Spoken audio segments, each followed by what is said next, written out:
Hello बेटा, हुण वारी आ गई तुहाडी सैल्फ चैक करन दी। आंसर्स दे समेत ये सारी वीडियो है। तुसीं अपने आंसर्स दे नाल मेल करा के जिन्ने तुहाडे ईमानदारी नाल मार्क्स बनदे है वो लगा के पिक खिंचनी है ते व्हाट्सएप ग्रुप विच सेंड कर देनी है। शाबाश बेटा, वेरी गुड।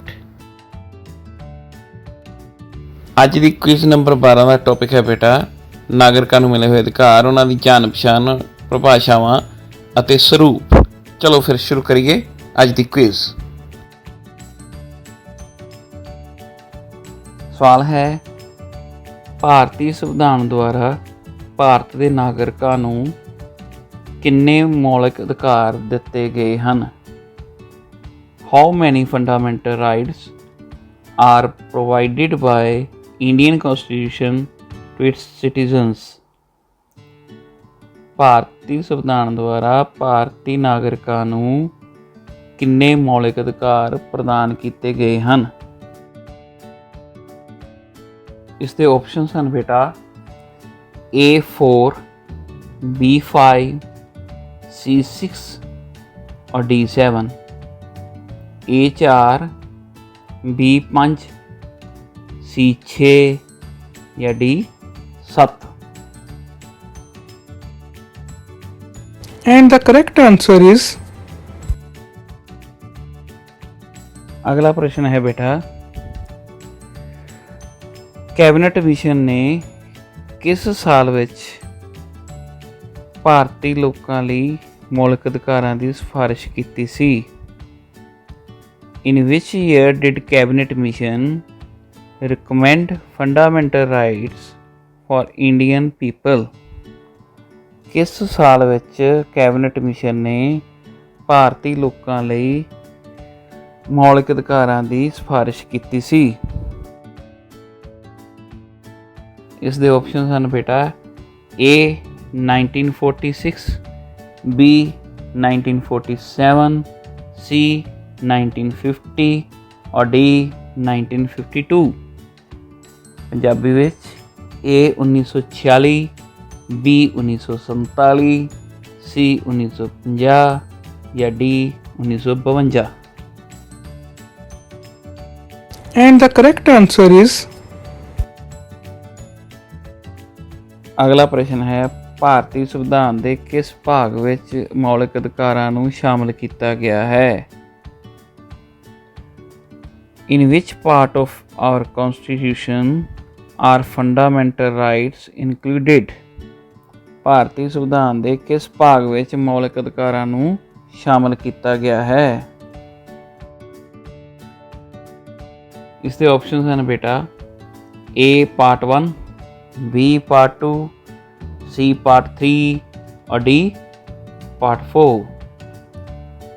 A ਪਾਰਟ 1 ਭਾਗ 1, B ਭਾਗ 2, C ਭਾਗ 3 या D ਭਾਗ 4। and the correct answer is ਅਗਲਾ ਪ੍ਰਸ਼ਨ ਹੈ ਬੇਟਾ, ਕਿਸ ਸਾਲ ਵਿੱਚ ਬਾਲ ਗੰਗਾਧਰ ਤਿਲਕ ਨੇ ਬ੍ਰਿਟਿਸ਼ ਗੌਰਮੈਂਟ ਨੂੰ ਸਵਰਾਜ ਬਿੱਲ ਪਾਸ ਕਰਨ ਲਈ ਕਿਹਾ ਸੀ? In which year did Bal Gangadhar Tilak ask the British government to pass swaraj bill? ਕਿਸ ਸਾਲ ਵਿੱਚ ਬਾਲ ਗੰਗਾਧਰ ਤਿਲਕ ਨੇ ਬ੍ਰਿਟਿਸ਼ ਸਰਕਾਰ ਨੂੰ ਸਵਰਾਜ ਬਿੱਲ ਪਾਸ ਕਰਨ ਲਈ ਕਿਹਾ ਸੀ? ਦੇ ਆਪਸ਼ਨਸ ਹਨ ਬੇਟਾ A 1885, B 1895, C 1905, D 1915। Punjabi ਵਿੱਚ A 1885, B 1895, C 1905 या D 1915। and the correct answer is dash पढ़ना बेटा। According to dash a right is a reasonable claim to the freedom in the exercise of certain activities। Punjabi ਵਿੱਚ dash ਦੇ ਅਨੁਸਾਰ ਅਧਿਕਾਰ ਕੁਝ ਖਾਸ ਗਤੀਵਿਧੀਆਂ ਜਾਂ ਕੰਮਾਂ ਨੂੰ ਨੇਪਰੇ ਚਾੜ੍ਹਨ ਜਾਂ ਕਰਨ ਲਈ ਆਜ਼ਾਦੀ ਦੀ ਉਚਿਤ ਮੰਗ ਹੈ ਜਾਂ ਦਾਅਵਾ ਹੈ। According to Dash, a right is a reasonable claim to the freedom in the exercise of certain activities. Dash ਦੇ ਅਨੁਸਾਰ ਅਧਿਕਾਰ ਕੁਝ ਖਾਸ ਗਤੀਵਿਧੀਆਂ ਜਾਂ ਕੰਮਾਂ ਨੂੰ ਨੇਪਰੇ ਚਾੜ੍ਹਨ ਜਾਂ ਕਰਨ ਦੀ ਆਜ਼ਾਦੀ ਦੀ ਉਚਿਤ ਮੰਗ ਹੈ।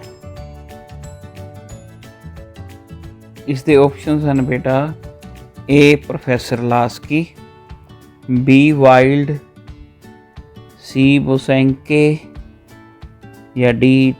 T.H. Green. I repeat, A. Professor Lasky, B. Wilde, C. Bosanquet और D. T.H. Green. And the correct answer is फिर खाली स्थान भरना है बेटा, दसना है किसने क्या है। डैश ਦੇ ਅਨੁਸਾਰ ਅਧਿਕਾਰ ਉਹ ਮੰਗ ਹੈ ਜਿਸ ਨੂੰ ਸਮਾਜ ਪ੍ਰਵਾਨ ਕਰਦਾ ਹੈ ਅਤੇ ਰਾਜ ਲਾਗੂ ਕਰਦਾ ਹੈ। According to Dash, a right is a claim recognized by the society and enforced by the state. Dash ਦੇ ਅਨੁਸਾਰ ਅਧਿਕਾਰ ਉਹ ਮੰਗ ਹੈ ਜਿਸ ਨੂੰ ਸਮਾਜ ਪ੍ਰਵਾਨ ਕਰਦਾ ਹੈ ਅਤੇ ਰਾਜ ਲਾਗੂ ਕਰਦਾ ਹੈ। ਇਸ ਦੇ ਆਪਸ਼ਨਸ ਹਨ ਬੇਟਾ A. Professor Laski, B. Wilde, C. Bosanquet ਜਾਂ D. T.H. Green. I repeat, A. Professor Lasky, B. Wilde, C. Bosanquet और D. T.H. Green. and the correct answer is ਅੱਗੇ ਫਿਰ ਵਿਦਵਾਨ ਦਾ ਨਾਂ ਭਰਨਾ ਹੈ। ਡੈਸ਼ ਦੇ ਅਨੁਸਾਰ ਅਧਿਕਾਰ ਸਮਾਜਿਕ ਜੀਵਨ ਦੀਆਂ ਉਹ ਅਵਸਥਾਵਾਂ ਹਨ ਜਿਨ੍ਹਾਂ ਤੋਂ ਬਿਨਾਂ ਮਨੁੱਖ ਦਾ ਪੂਰਨ ਵਿਕਾਸ ਨਹੀਂ ਹੋ ਸਕਦਾ। According to Dash, rights are those conditions of social life without which no man can seek to be himself at his best. Dash ਦੇ ਅਨੁਸਾਰ ਅਧਿਕਾਰ ਸਮਾਜਿਕ ਜੀਵਨ ਦੀਆਂ ਉਹ ਅਵਸਥਾਵਾਂ ਹਨ ਜਿਨ੍ਹਾਂ ਤੋਂ ਬਿਨਾਂ ਮਨੁੱਖ ਦਾ ਪੂਰਨ ਵਿਕਾਸ ਨਹੀਂ ਹੋ ਸਕਦਾ। ਇਸ ਦੇ ਆਪਸ਼ਨਸ ਹਨ ਬੇਟਾ A. Professor Laski, B. Wilde, C. Bosanquet ਜਾਂ D. T.H. Green. I repeat, A. Professor Lasky, B. Wilde, C. Bosanquet और D. T.H. Green. and the correct answer is ਵਿਦਵਾਨ ਦਾ ਨਾਂ ਹੀ ਭਰਨਾ ਹੈ। ਡੈਸ਼ ਦੇ ਅਨੁਸਾਰ ਅਧਿਕਾਰ ਉਹ ਸ਼ਕਤੀਆਂ ਹਨ ਜਿਹੜੀਆਂ ਮਨੁੱਖ ਦੇ ਨੈਤਿਕ ਪ੍ਰਾਣੀ ਹੋਣ ਦੇ ਨਾਤੇ ਜਾਂ ਹੋਣ ਕਾਰਨ ਉਸ ਦੇ ਕਿੱਤੇ ਦੀ ਪੂਰਤੀ ਵਿੱਚ ਜ਼ਰੂਰੀ ਹੁੰਦੀਆਂ ਹਨ। According to Dash, rights are those powers which are necessary to the fulfillment of man's vocation as a moral being. Dash ਦੇ ਅਨੁਸਾਰ ਅਧਿਕਾਰ ਉਹ ਸ਼ਕਤੀਆਂ ਹਨ ਜਿਹੜੀਆਂ ਮਨੁੱਖ ਦੇ ਨੈਤਿਕ ਪ੍ਰਾਣੀ ਹੋਣ ਕਾਰਨ ਉਸ ਦੇ ਕਿੱਤੇ ਦੀ ਪੂਰਤੀ ਵਿੱਚ ਜ਼ਰੂਰੀ ਹੁੰਦੀਆਂ ਹਨ। ਇਸ ਦੇ ਆਪਸ਼ਨਸ ਹਨ ਬੇਟਾ A. Professor Laski, B. Wilde, C. Bosanquet ਜਾਂ D.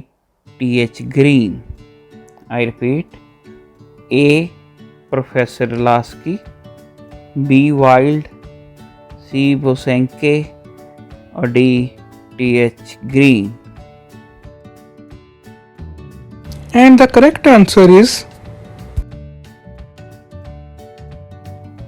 ਅਗਲਾ ਪ੍ਰਸ਼ਨ ਹੈ ਬੇਟਾ, ਇਹਨਾਂ ਵਿੱਚੋਂ ਕਿਹੜੀ ਗੱਲ ਮੌਲਿਕ ਅਧਿਕਾਰਾਂ ਬਾਰੇ ਸਹੀ ਹੈ?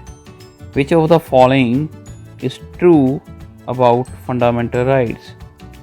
ਇਹਨਾਂ ਵਿੱਚੋਂ ਕਿਹੜੀ ਗੱਲ ਮੌਲਿਕ ਅਧਿਕਾਰਾਂ ਬਾਰੇ ਸਹੀ ਹੈ? ਇਸ ਦੇ ਆਪਸ਼ਨਸ ਹਨ ਬੇਟਾ,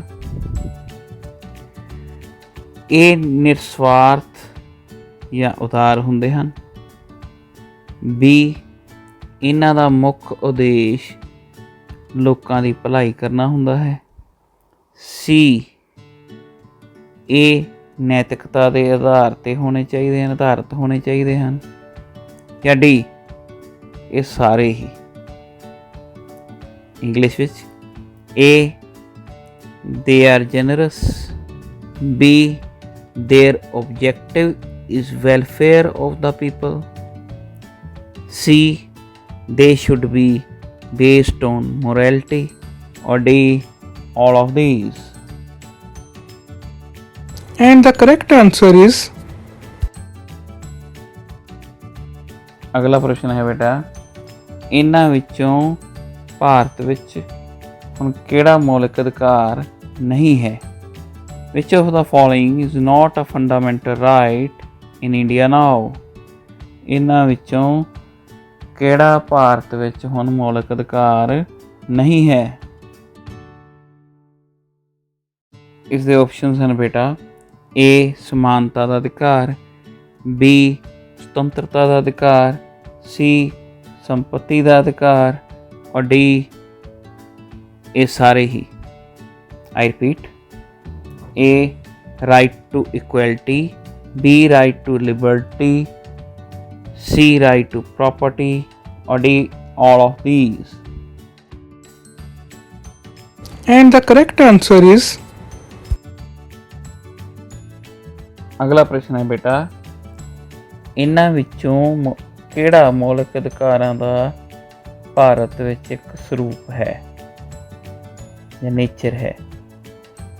I repeat, which of the following is the nature of fundamental rights in India? ਇਹਨਾਂ ਵਿੱਚੋਂ ਕਿਹੜਾ ਭਾਰਤ ਵਿੱਚ ਮੌਲਿਕ ਅਧਿਕਾਰਾਂ ਦਾ ਇੱਕ ਸਰੂਪ ਹੈ?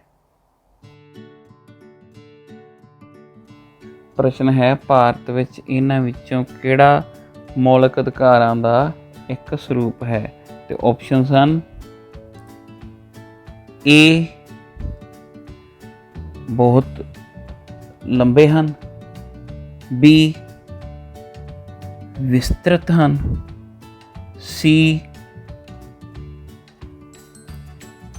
ਸਕਾਰਾਤਮਕ ਅਤੇ ਨਕਾਰਾਤਮਕ ਸੁਭਾਅ ਦੇ ਹਨ, ਜਾਂ ਡੀ ਇਹ ਸਾਰੇ ਹੀ ਹਨ। I repeat, A very lengthy, B extensive, C positive and negative nature, or D all of these? and the correct answer is ਅਗਲਾ ਪ੍ਰਸ਼ਨ ਹੈ ਬੇਟਾ, ਇਹਨਾਂ ਵਿੱਚੋਂ ਕਿਹੜਾ ਅਧਿਕਾਰ ਭਾਰਤ ਵਿੱਚ ਵਿਦੇਸ਼ੀਆਂ ਨੂੰ ਵੀ ਪ੍ਰਦਾਨ ਕੀਤਾ ਗਿਆ ਹੈ? Which of the following right is also enjoyed by foreigners in India? Bharat ਵਿੱਚ ਵਿਦੇਸ਼ੀਆਂ ਦੁਆਰਾ ਇਹਨਾਂ ਵਿੱਚੋਂ ਕਿਹੜਾ ਮੌਲਿਕ ਅਧਿਕਾਰ ਮਿਲਿਆ ਹੈ ਜਾਂ ਉਹਨਾਂ ਨੂੰ ਪ੍ਰਦਾਨ ਕੀਤਾ ਗਿਆ ਹੈ ਜਾਂ ਉਹ ਇਸ ਅਧਿਕਾਰ ਦਾ ਆਨੰਦ ਮਾਣਦੇ ਹਨ? ਤੇ ਆਪਸ਼ਨਸ ਹਨ ਬੇਟਾ, ਭਾਸ਼ਣ ਅਤੇ ਵਿਚਾਰ ਪ੍ਰਗਟਾਉਣ ਦੀ ਸੁਤੰਤਰਤਾ, ਬੀ ਧਾਰਮਿਕ ਸੁਤੰਤਰਤਾ ਦਾ ਅਧਿਕਾਰ, ਤੀਸਰਾ ਸੰਘ ਬਣਾਉਣ ਦਾ ਅਧਿਕਾਰ ਜਾਂ ਆਜ਼ਾਦੀ, ਜਾਂ ਡੀ ਇਹਨਾਂ ਵਿੱਚੋਂ ਕੋਈ ਵੀ ਨਹੀਂ। In English, A. Freedom of speech and expression. B. Right to freedom of religion. C. Freedom to form associations. Or D. None of these. And the correct answer is ਅਗਲਾ ਪ੍ਰਸ਼ਨ ਹੈ ਬੇਟਾ, ਖਾਲੀ ਸਥਾਨ ਭਰਨਾ ਹੈ। ਭਾਰਤ ਵਿੱਚ ਡੈਸ਼ ਲਈ ਮੌਲਿਕ ਅਧਿਕਾਰ ਸੀਮਤ ਹਨ। Fundamental rights are restricted for dash in India. Bharat ਵਿੱਚ ਡੈਸ਼ ਲਈ ਮੌਲਿਕ ਅਧਿਕਾਰ ਸੀਮਤ ਹਨ। ਦੇ ਆਪਸ਼ਨਸ ਹਨ ਬੇਟਾ, A. Doctors, B. Armed Forces, C. Lawyers, or D. All of these. दोहराਉਂਦਾ ਹਾਂ। A. चिकित्सक या डॉक्टर, B. सशस्त्र बल, C. वकील या D. ये सारे ही। and the correct answer is ਅਗਲਾ ਪ੍ਰਸ਼ਨ ਹੈ ਬੇਟਾ, ਭਾਰਤ ਵਿੱਚ ਮੌਲਿਕ ਅਧਿਕਾਰਾਂ ਦਾ ਇਹਨਾਂ ਵਿੱਚੋਂ ਕਿਹੜਾ ਸਰੂਪ ਹੈ? Which of the following is the nature of fundamental rights in India? Bharat ਵਿੱਚ ਇਹਨਾਂ ਵਿੱਚੋਂ ਕਿਹੜਾ ਮੌਲਿਕ ਅਧਿਕਾਰਾਂ ਦਾ ਸਰੂਪ ਹੈ? ਤੇ ਆਪਸ਼ਨਸ ਹਨ ਬੇਟਾ, ਧਿਆਨ ਨਾਲ ਸੁਣਨਾ ਹੈ। ਇਹਨਾਂ ਦੀ ਉਲੰਘਣਾ ਨਹੀਂ ਹੋ ਸਕਦੀ। ਪਹਿਲਾ, B. ਇਹ ਸੀਮਤ ਹੁੰਦੇ ਹਨ। ਤੀਸਰਾ, C. ਇਹ ਨਾਗਰਿਕ ਅਤੇ ਰਾਜਨੀਤਿਕ ਦੋਨੋਂ ਤਰ੍ਹਾਂ ਦੇ ਦੋਨੋਂ ਸਰੂਪ ਦੇ ਹੋ ਸਕਦੇ ਹਨ। ਜਾਂ D. ਇਹ ਸਾਰੇ ਹੀ। I repeat, they cannot be violated. B. they are limited. C. they are of civilian as well as political nature. Or D. all of these. and the correct answer is ਇਹ ਪ੍ਰਸ਼ਨ ਵੀ ਬਹੁਤ ਦਿਲਚਸਪ ਹੈ ਬੇਟਾ, ਧਿਆਨ ਨਾਲ ਸੁਣਿਓ। ਇੱਕ ਵਿਅਕਤੀ ਦੁਆਰਾ ਆਪਣੇ ਅਧਿਕਾਰ ਨੂੰ ਲਾਗੂ ਕਰਵਾਉਣ ਲਈ ਅਦਾਲਤ ਵਿੱਚ ਜਾਣ ਦਾ ਅਧਿਕਾਰ ਵੀ ਇੱਕ ਮੌਲਿਕ ਅਧਿਕਾਰ ਹੈ ਤੇ ਉਸ ਦਾ ਨਾਂ ਡੈਸ਼ ਹੈ। Right to go to court to enforce one's right is also a fundamental right named as dash।